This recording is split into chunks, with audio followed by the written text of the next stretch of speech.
Hello, welcome back to the Masonic Roundtable, a weekly program where Masons from around the world get together to talk about Masonic news and opinions in a friendly and social manner. As a reminder, the thoughts and opinions expressed here are solely the opinions of the participants and do not represent any Grand Lodge statements or positions. Make sure you keep your conversations open for the public and on the level. To interact with us, we'd love to chat with you guys every week. So we love seeing you on Facebook. So we do stream on Facebook every week. So hello and good evening to Facebook land, as well as YouTube. And if you really want to help us out, send a little super chat and we'll bring up your comment on the show. So that'll be fun. Let's see. You know me. My name is John Ruark. I'm a past master of the Patriot Lodge number 1957 in Fairfax, Virginia. And let's see. We have the usual cast of characters. Let's start with Juan Sepulveda. Juan, good evening. How are you tonight? I'm doing very well, John. Good evening, brothers. Juan Sepulveda here from sunny Kissimmee, Florida, and the brother behind the gentleman'sbrotherhood.com. Good to see you. Excellent, excellent. Next up, Jason Richards. Hello, Jason. How are you? Hello, I'm good. How are you, John? Fantastic. Good. I'm Jason Richards, past master of Vacation Lodge number 16 in Clifton, Virginia, a member of the Colonial Lodge number 1821 in Washington, D.C. Excellent. And last but not least, for now, is Robert Johnson. Hello, and good evening. Oh, hey, everybody. It's great to be with you. Robert Johnson, past master of Waukegan Lodge 78, current sitting secretary at Space Novum 1183, member at a few other Masonic lodges, but the host of the Whence Came You Masonic podcasts. Good to be with you. Back to you, John.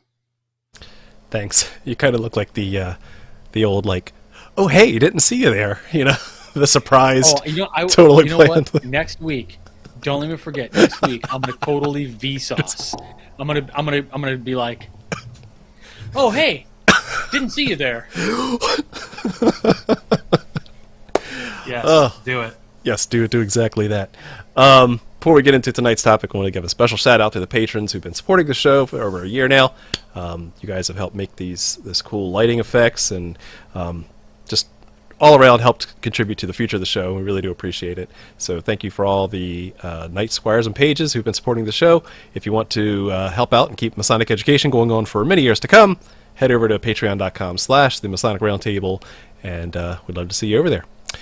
Okay, so tonight's topic is one that this is the anecdotal one. This is where we get to share our thoughts and opinions in a friendly and social manner, because we really want to take a divergent from history or ritual and really start to talk about what does the future look like of Masonry. And so I'm going to hand it over to Juan to lay out. I try to put a unique title on this week's episode of how do we get there from here. And so we're going to talk about what that transformation looks like. Juan, why don't you lay the groundwork for us? Thank you, John.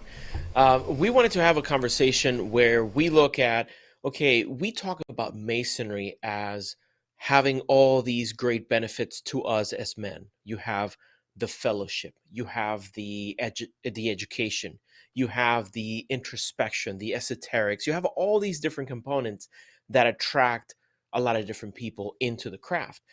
Now, we describe this utopian version of Masonry when we say, let's make education important again. Let's bring it back into the fold, into the focus. Let's spend more time in meaningful fellowship. And we have all these desires of making Freemasonry this perfect thing. Now, will we ever get there? I don't know. Were we ever there? I know even less. I doubt it. The point here is that we have an ideal version of what Masonry can be, the potential that it has of changing lives, of taking good men, like we say, and making them better, putting tools in their hands that are going to perfect them to a degree that is going to make them better for society. The potential is there. But right now we find ourselves in a very divided version of Masonry, where you have different bands of Masons all over the world. You have different sets of opinions, and you have some things that I describe with a metaphor of the sails and the anchors. What is going to drive us to that level that we want to get to is that enthusiasm that Is that in fills our like the Royal sails. Ark Mariner degree? What is that? What degree is that? Yeah, one of those. Anchors and sails. Pull the metaphor through. Let me hear what you mean by that.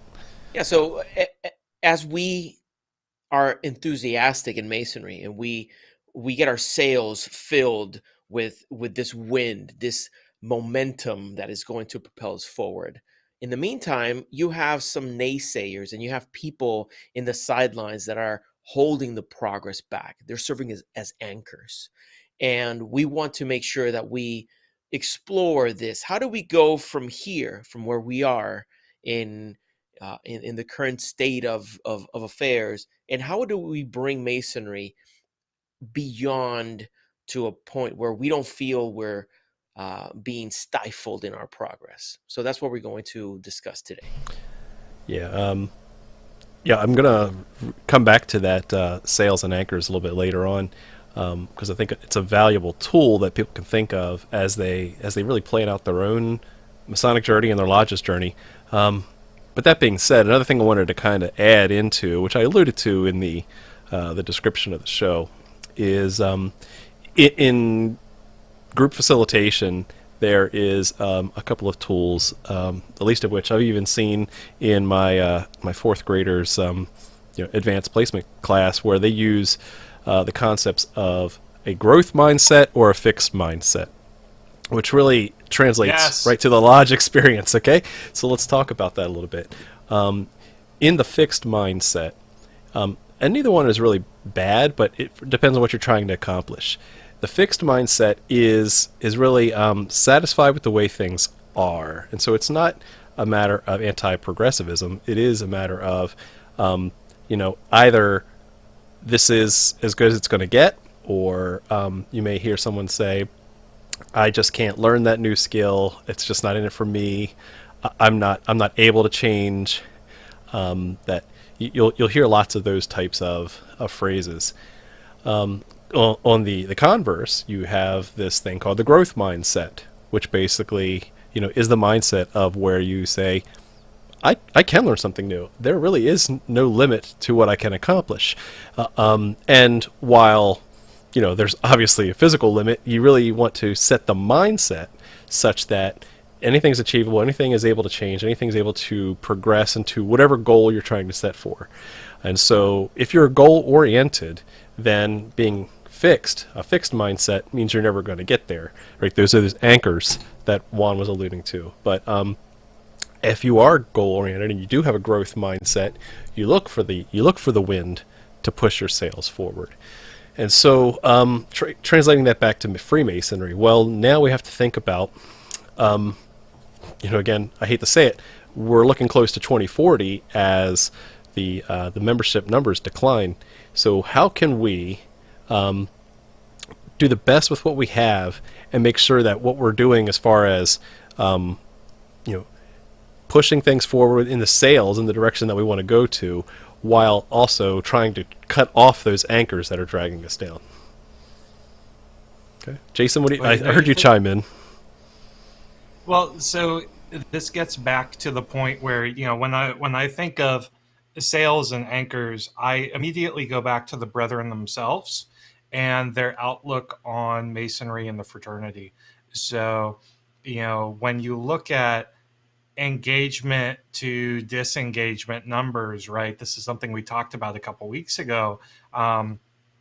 This average of a good engagement to disengagement ratio is 4-to-1, which means for every anchor you have, you need to have 4 strong sails in order to just break even. And so to me, when it comes to fighting mediocrity, I think a lot of that comes down to encouraging excellence and encouraging new brothers especially to explore, to research, to embrace the parts of the fraternity that have special meaning to them.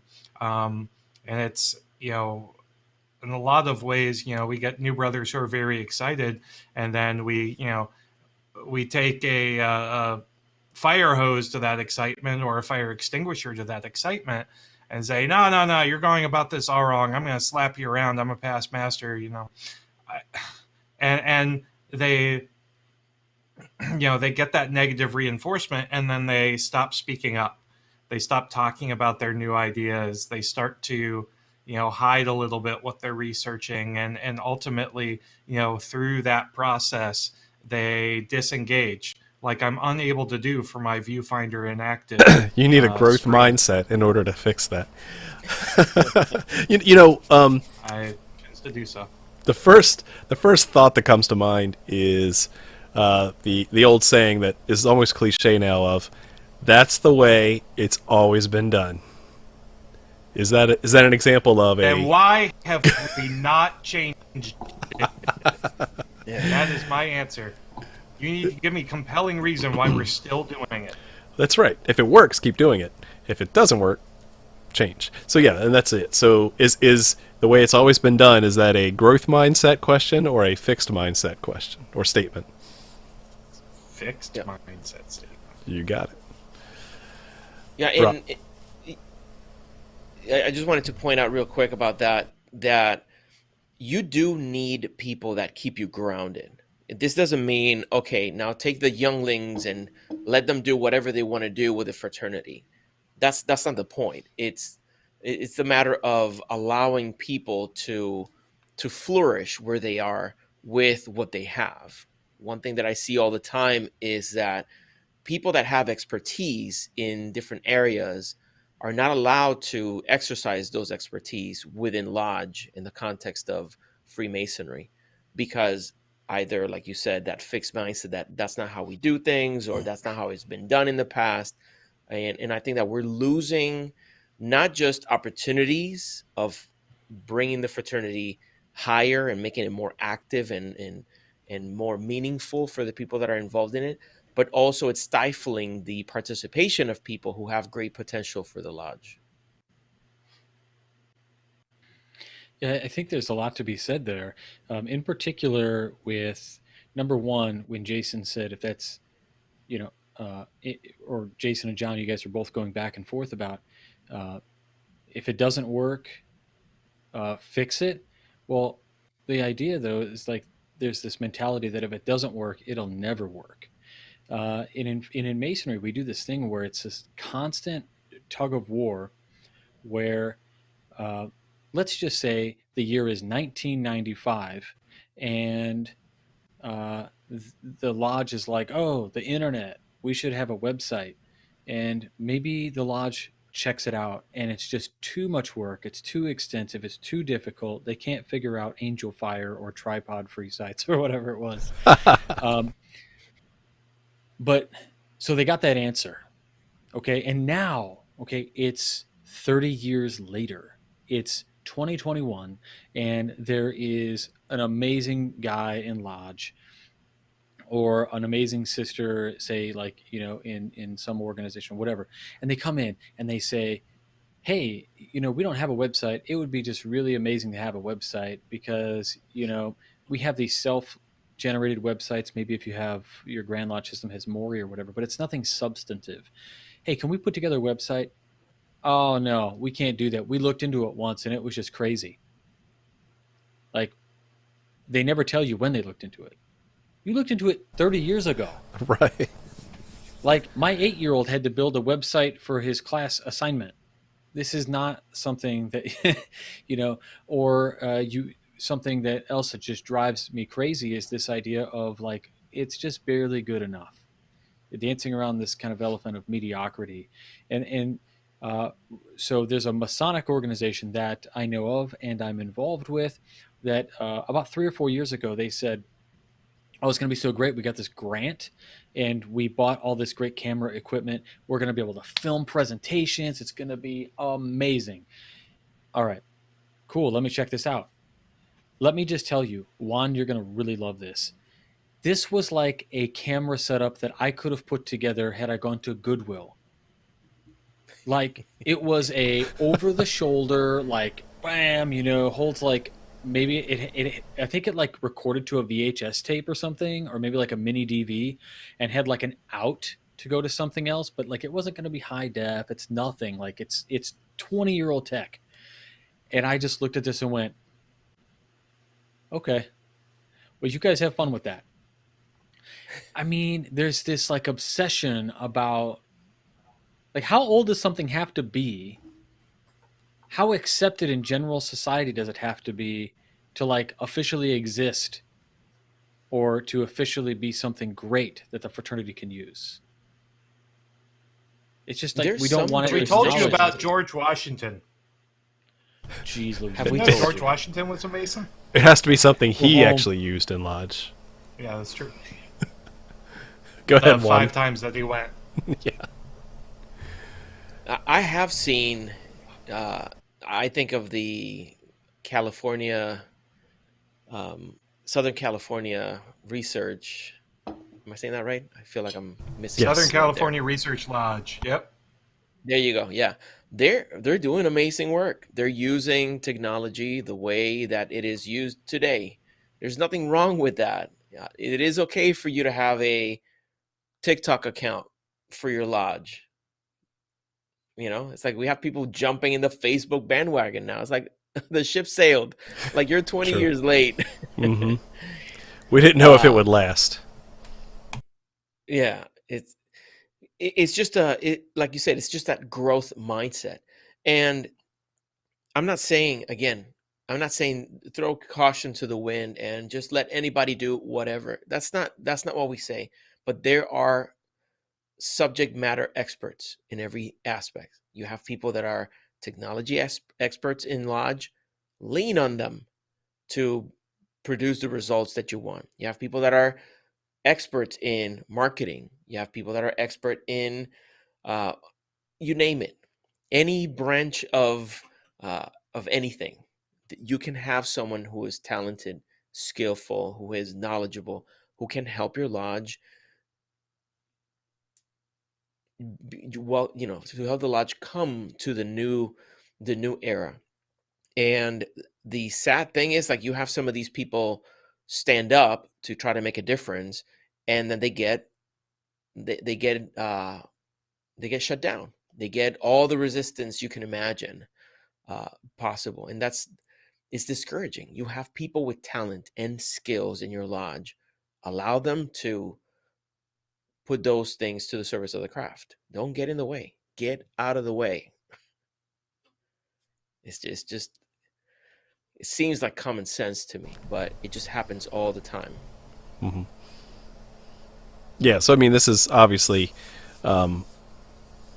something that the leadership really needs to start being aware of too. So if you're an officer of the lodge or even worshipful master of your lodge, and you're trying to push forward some agenda, right? We're not saying it needs to be completely progressive and you need to go with virtual degrees or whatever, virtual reality degrees, anything like that. We're just saying basic, progression of making sure that whatever goal or change that you're trying to establish gets carried through.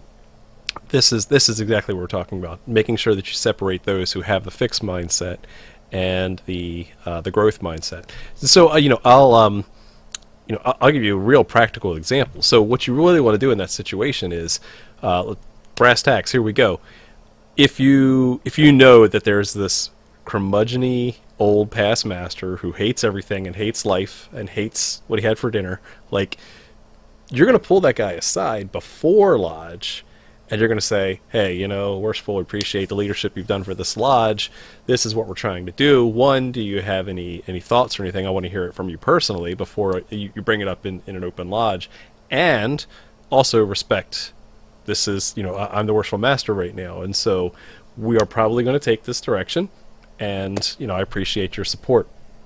And, I mean, full disclosure, that is exactly a technique that I've used where I have had to pull some very vocal past masters aside and say, let me hear your side, and I rule and govern.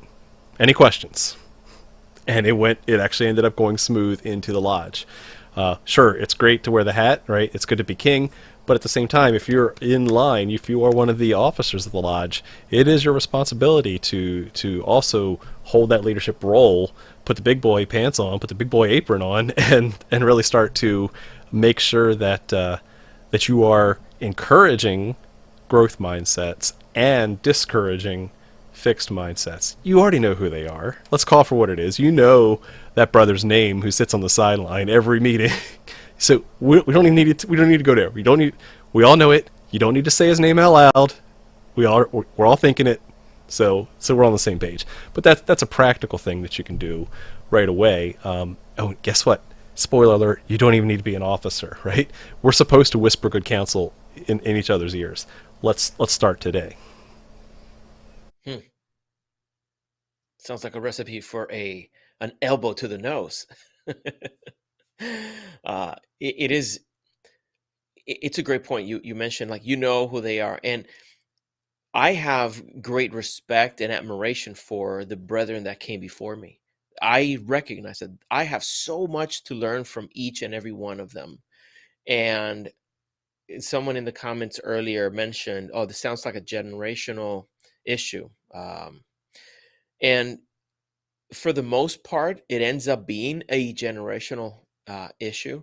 But I've had very deep conversations with the old, brothers from the old guard who are on board. They want to see the lodge progress. You just have a few people scattered about who are very vocal, like you mentioned. They'll steamroll you if you allow it. And in the spirit of harmony in the lodge, this is not okay, go to battle with them. Like, that's not what we're suggesting. We're suggesting that and I know we touched on this on a previous episode, where you're almost a salesperson for what you're trying to present to the lodge. You have to come in with a pitch. You have to come in with all the objections already uh, solved. You need to have all your ducks in a row if you're going to bring a proposal to the lodge. I've seen some really good proposals being shut down, like ad hoc. I have seen this happen in the middle of the meeting, where I hear the suggestion. I'm super excited because they're bringing forward something that is going to either improve the quality of the meetings, improve the perceived value to the new members, and then you'll have someone just instantly spring up and shut it down. And because they do so with such confidence and such force, the other brothers either feel intimidated, they may not feel like they have the seniority to challenge that, and then they cower, and the same old folks end up winning. And again, it shouldn't be a battle, but you need to, what do they say, speak softly but carry a big stick. I often wonder, like, where does the mindset of the fixed mindset come from? I think about it in terms of, in a sense, it's this idea of mediocrity, like a comfort zone where we've created is it, okay we've created a safe place for mediocrity, and we hide. I want to speak gently here, but I'm just going to speak what I feel. I feel a lot of times, in particular for an officer of the lodge or somebody who would like to volunteer time for a lodge, um, how many times have you seen the guy who's ready to volunteer be the worker that carries everything while the officers don't? We'll Yeah. see officers who just move along and they're a feather in the wind, and the wind just has them currently on this path to the east. And I feel like that's pretty unfortunate. And I feel like many times we have a zealous brother willing to do the work, and these people who are in an officer line, the feathers in the wind, if you will, stand idly by and watch somebody get shut down by somebody else who's already been through the east, because the person who's floating through the air doesn't want the person who's already been through the east to stop their air travel to the east by saying, why don't we try that? There's this idea that this mediocrity that exists is like a comfort food. It's something we always return to. And like in the middle, so like in marketing, you've got like whatever the 4 or 5 P's and the 5 C's that surround it, but in the middle is like that target market. So let's think about that same thing. Did you That pass your target test? market piece. I did. Okay, good. Yeah. So that's the kind of what popped into my head right now, because I'm thinking about that target reasoning, and we kind of pad it with these other things, and those other things are like, it's a volunteer organization, family first, like all of this stuff. Like, while that feels good and it's wrong, right? Like, to say it might even, maybe it's an absolute truth that family comes first, but maybe in this instance that's just a subjective truth that we give ourselves, like to feel better about the decision we made not to get involved as much as maybe we should be, since we did volunteer to run an organization. Yeah, it's the excuses we tell ourselves, right? When, if you're trying to lose weight, but you're like, oh, I deserve a piece of cake today. I had a good day at work today, so I deserve that, right? We all know what you're doing, and we're emotional beings. And so I think to your point, however someone got to the fixed mindset, they will justify that negative behavior with very logical, very rational reasons. Well, this guy is almost out of his year in the East, and maybe things will be better next year. Or, just whatever excuse, I'm not even going to say reason, whatever excuse they come up with, that's going to happen. And so, to your point, let's not get caught in that trap. Let's try to make sure that it really is getting us to our goal. And that's, been listening to a couple podcasts this week about, goal hierarchies and the whole purpose of like having really clear goals. And because if you don't have a clear goal, then your discipline is just going to get you nowhere. Like, you can have really good discipline and no goals, and that just means you're spinning wheels. You're doing stuff and things, but you're not progressing to where you want to be. And so you can picture that as a lodge that still does the same fish fry every third Saturday in the summer that they've been doing for 40 years. And they love it, and it's well organized. It's the same 10 to 10 guys that show up, and it goes off. It makes a couple bucks for the lodge. Everyone goes home happy and fed. But did it progress your lodge and the brotherhood and the brethren to the goals it's trying to get to, right? If you don't set clear goals, then you can do the same thing and get the same results, right? But you're not going to get to the better results that you want to aim for.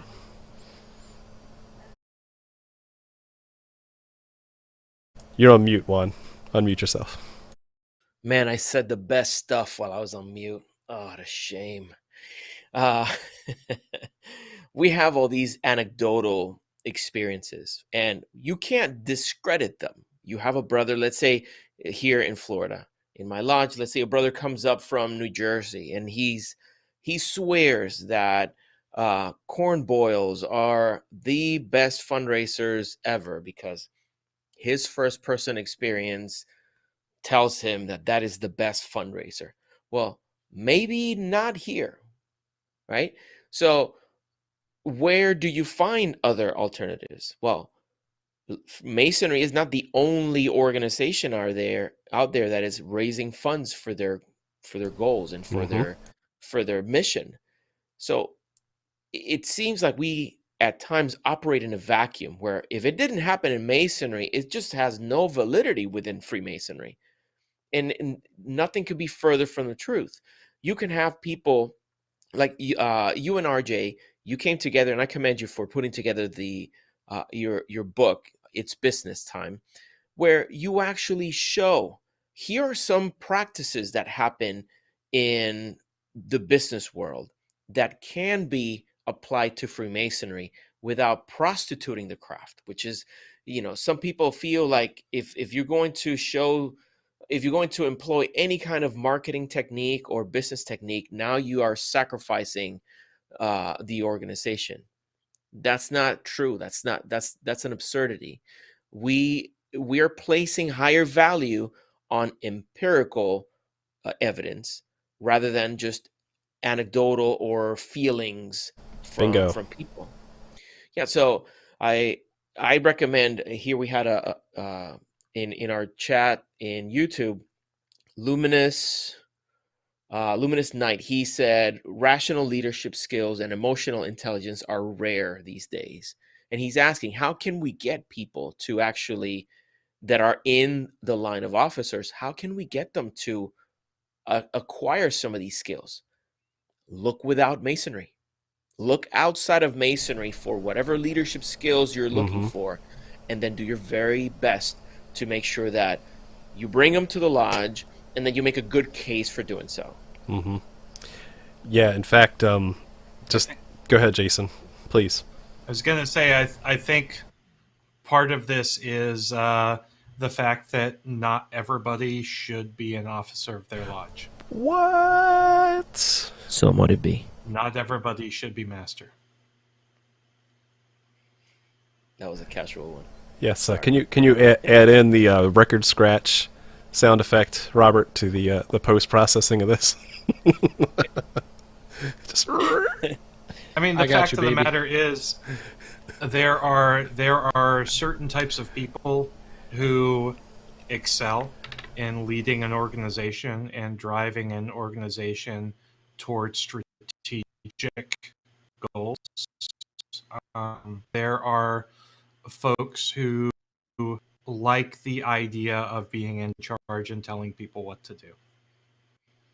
And if you know, if you've ever studied anything like servant leadership, you realize that the true purpose of the master, while you rule and govern the lodge, the true purpose of the master is to, remove the impediments from his workers and the brethren working in the quarries, so that they can have the best Masonic experience that they can, and they can work toward, Masonry and the lodge as they want to.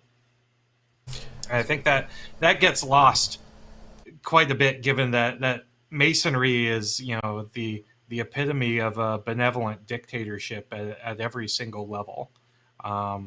You have absolute control at the lodge level. You have absolute control at the district level, absolute control at the Grand Lodge level. And given that there is so much power and so much relatively unchecked authority, you have to be very, very careful with the leadership you put into those positions. I mean, it's not everybody who wants to be a leader in Masonry should. Oh, yeah. Can I share something really funny, though? I was in a meeting at an undisclosed location, and the master of the lodge, I think he felt challenged by something, and I swear to you, he threw out I have spoken.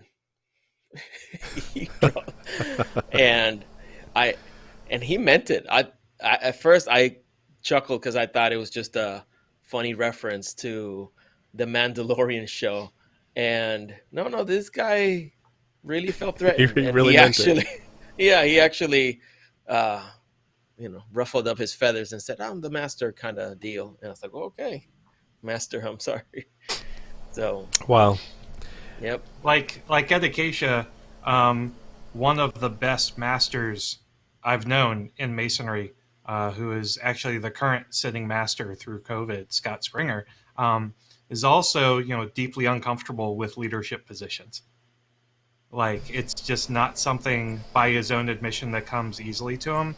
But he is that leader that, I aspire to be, where he's so concerned about the welfare of his brethren, and ego just doesn't factor into it. And that is the kind of leadership that would really turn the organization as a whole around if we had that at every level of lodge and Grand Lodge leadership. Yeah. Hashtag emotional intelligence.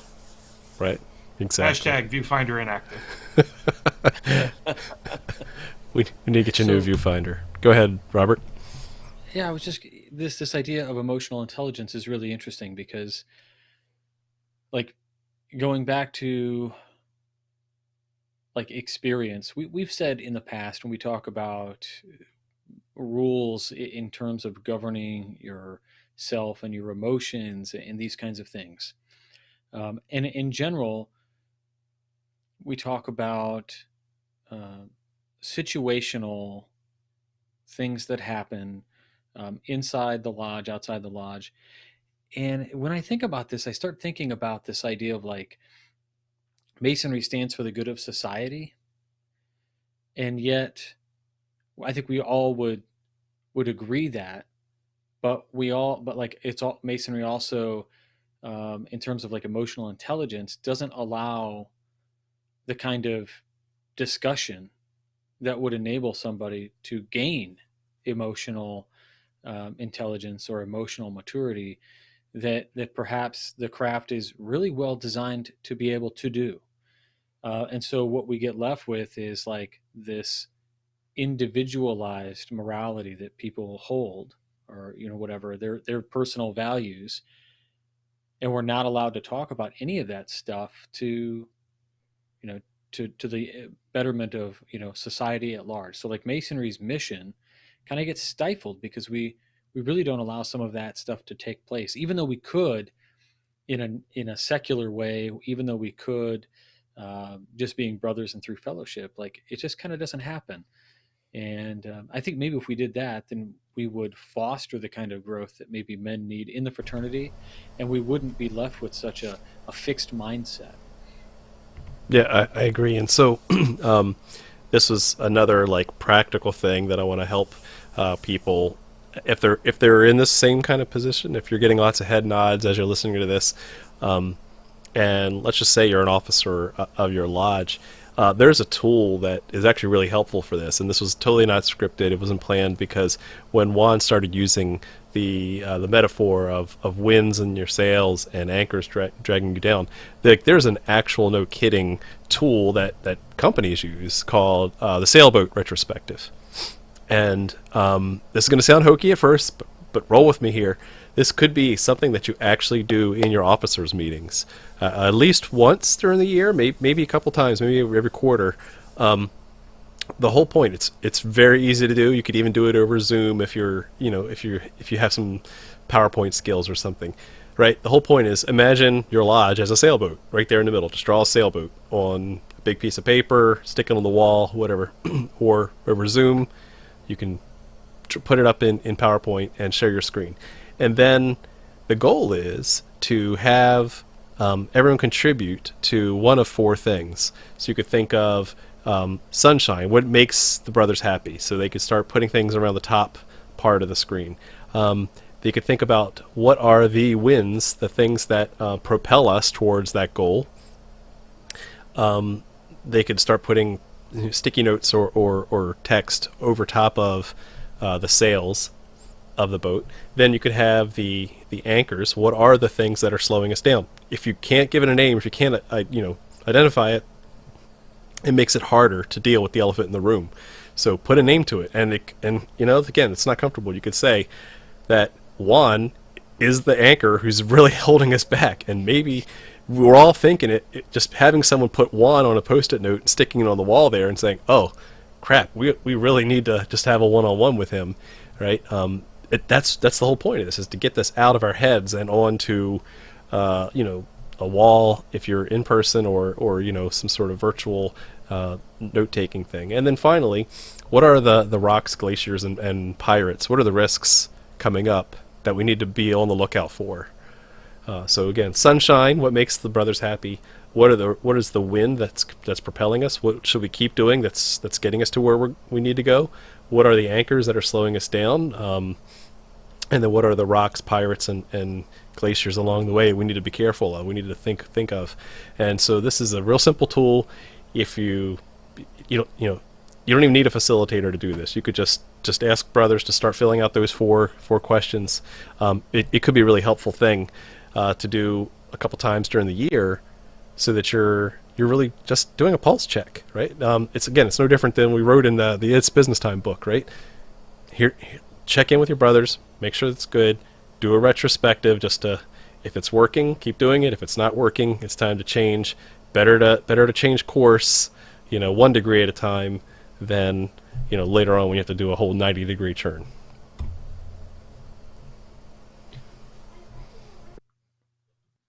That's a very, very good point.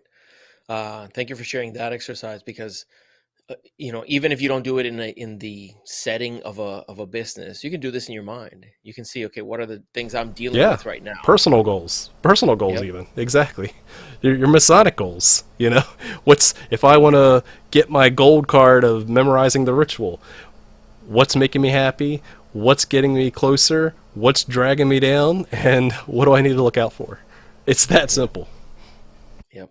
That's good. I love those kinds of mental exercises that seem simple in explanation, but like they can be so cathartic. It could be just that catalyst for you to completely change and do a 180 on your progress. So, what we're hoping with this program is that, brothers listening who are in a leadership position, be honest with yourself. Am I being a sail? Am I being an anchor in this process? Take a close look at your lodge. And I've said this before. You have access to so much capital within the lodge, and I'm not talking about money. I'm talking about the intellectual capital that you Human have, capital. human capital, so many skills, so many experiences. Tap into that.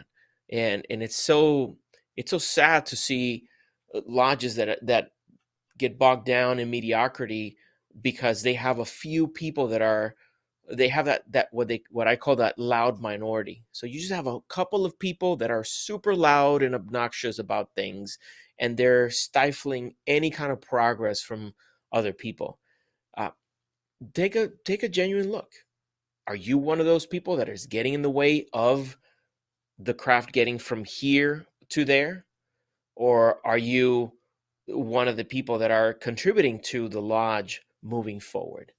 And just be honest with yourself. Make the decisions that are necessary for you to do that.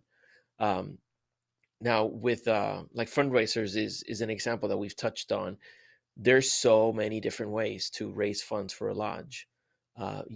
I've heard. I know that Winter Garden Lodge, if I'm not mistaken, they do a haunted house uh, during Halloween, That's cool.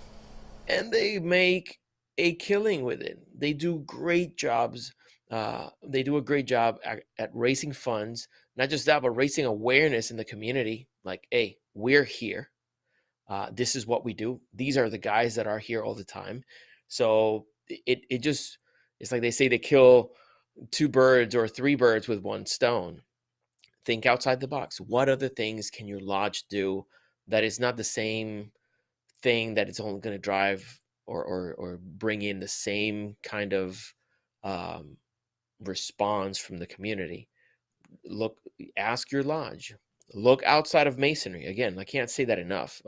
Masonry is not the end all be all of what we do.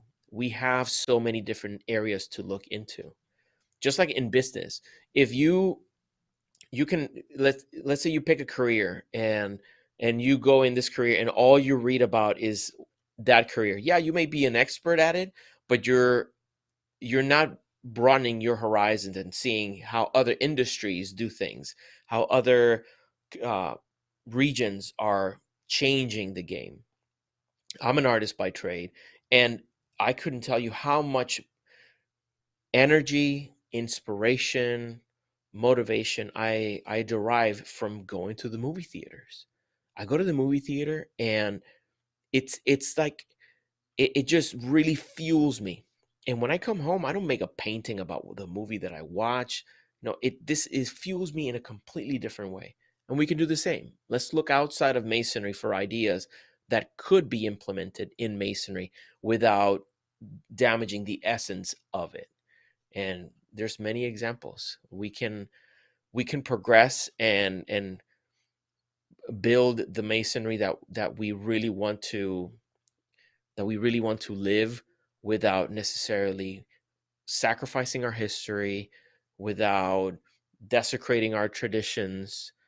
We don't have to, it's not an either or uh, proposition. We can have all of it, but we just need to get out of our own ways. Get out of the way. Damn it. So beautiful.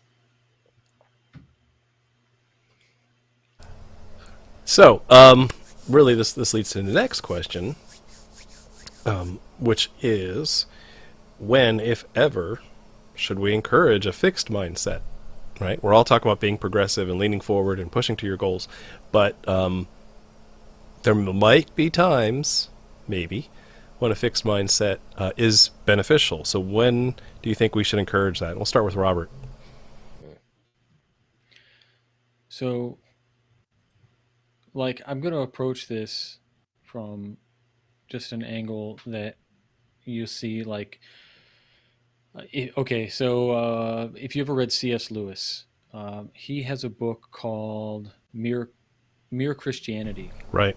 And in it, he argues for an idea of, he kind of argues in a couple chapters about that there's no such thing as uh, like individual morality. There is an absolute like morality that comes from somewhere. Maybe it's, C.S. Lewis was a Christian, right? So he's arguing for a God who is all good, and therefore through this logical test, there must be absolute truths. Um, and so while he talks about this idea that maybe there are cultures where each individual culture say, well, this is right in our culture, but then other cultures, like it basically breaks down when you consider it becomes a circular argument, and he destroys this idea of a single uh, a, a cultural morality. He says no, there really is morality that is for everybody. And so what's interesting about this is you can tie this back to this idea of fixed mindset. And you might right off the bat think that I'm saying the fixed mindset is um, the absolute truth. So the absolute truth, it's wrong to kill whoever. It's these kinds of ideas, um, and you think I'm maybe tying it back to the fixed mindset, but really I think that the fixed mindset is the opposite. It's that you're tribal in uh, you're tribal in your belief about what's morally right, and in that same vein, it's like tribal in your belief that this is the fixed way to do something, when in actuality there are umbrellas. There's a giant umbrella of ideas and concepts and creations and all of these things that can be universally applied to whatever you're doing. And so in this respect, I just think that it's probably only okay to apply these fixed mindsets uh, when we're dealing with things that don't affect people in negative ways. And that That's good. and in that right is this idea of like you have to be mindful of their subjective feelings. So that's the question for me, is like, what do we do with it? So like maybe the landmarks or something, right? Use a hot button issue the other day in Texas Masonry. They had like the guy knocking on the door. Do you have a minute to talk about female Freemasons? So that's a like in that instance, you know, is that landmark barring females from practicing any kind of masonry at all and calling them regular? Is that a fixed mindset? And if it is, like, what makes that okay? What makes it not okay? I mean, I don't know. Yeah, this is good. So we'll keep this going to make this the final question, actually. So we'll hand it over to Juan for his thoughts too on the fixed mindset. When, if ever, should we encourage a fixed mindset? Yeah, the first thing that came to mind when you asked the question is that there are a few things in masonry that I feel we should mess with. And this is my personal opinion. Um, the degree, I don't think we should mess with it. I think the degrees are good Tell as that to Preston. I think they're good as they are, and you can enhance the experience by making sure that it's well done, that people are prepared, by making sure that, well, if you have tethered uh, costumes, to maybe bring them, get them fixed. If you have someone in your lodge who is talented with, props and things of that nature, well, they can help you make a more memorable experience by adorning the degrees with that. But changing the language, I personally have a problem with that. Oh, well, people have trouble saying uh thy countenance. Well, too bad. Just learn how to say thy countenance. There's no reason for us to change things like that. I feel that some of those things I have a fixed mentality on. What I have a growth mentality on is on the quality of the experience, on making sure that we're fulfilling that promise that we take good men and make them better, not just by putting them through the degrees, but by helping them connect the degrees to their real life. I think there's great value in that. I think that not everybody or not every lodge is capitalizing on that opportunity. It's a truly memorable experience to go through the degrees. Once that happens, you don't want anybody, not the candidate, not his relatives, to ever have the thought, well, how did he improve in masonry? That shouldn't be a question. Hmm. It should be a given. So, as I part ways, I say good evening to all. Thank you so much for supporting the Masonic Roundtable. Thank you so much for to all our patrons. And I wanted to encourage you to, if you like podcasts that help men become better, check out the Gentleman's Brotherhood. A new episode comes out tomorrow morning, so cue that thing up in your podcast provider of choice. I think you're gonna like this one. Nice. Awesome. All right, Jason, over to you. 2 notes on where a fixed mindset might be useful. One is perhaps a bit more apparent than another. The first one is, regarding any issues of legality. If there is someone who has a really good idea, or wants to implement something that goes against the law, that's where you really need to entertain that fixed mindset to guard the lodge and the fraternity as a whole, um, against that reproach. And so, being an admin of the Winding Stairs, Freemasonry group, and a number of others, we get folks all the time who are from countries where masonry is actually outlawed. They're like, "Oh, I'm from this country. I want to be a mason. It's illegal here." And my response to that is, if it's illegal in the country within which you reside, don't become a mason Right. unless you move to another country, and that's just because you know you're creating more problems for yourself, and perhaps more problems for the fraternity as well, um, by circumventing the laws of your own country to join the fraternity. The other piece that I would say not to mess with is the initiatic experience of Freemasonry, and this is where I will agree slightly with Juan's interpretation of, don't mess with the degrees. I'm not saying that from a structural or linguistic standpoint. I'm saying that from the initiatic experience of Freemasonry, where you are the candidate, you are going through the degrees one at a time and experiencing that great mystery for yourself. Um, I understand uh, folks who do compressed degrees, compressed schedules, reunions, 1 day conferrals, things of that nature.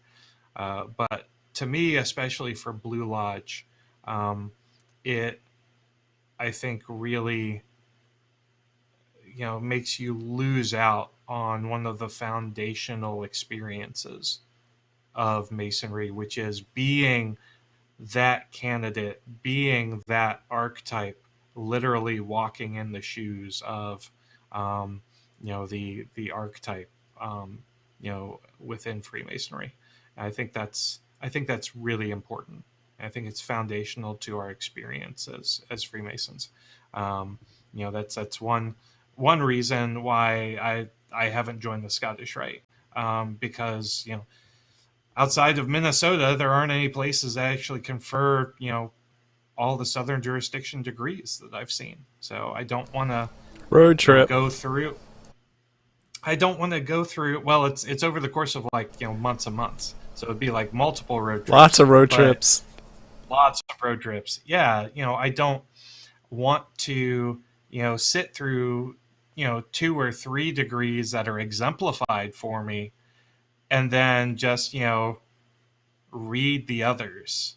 Like that to me, I feel like there's so much value in actually going through it yourself.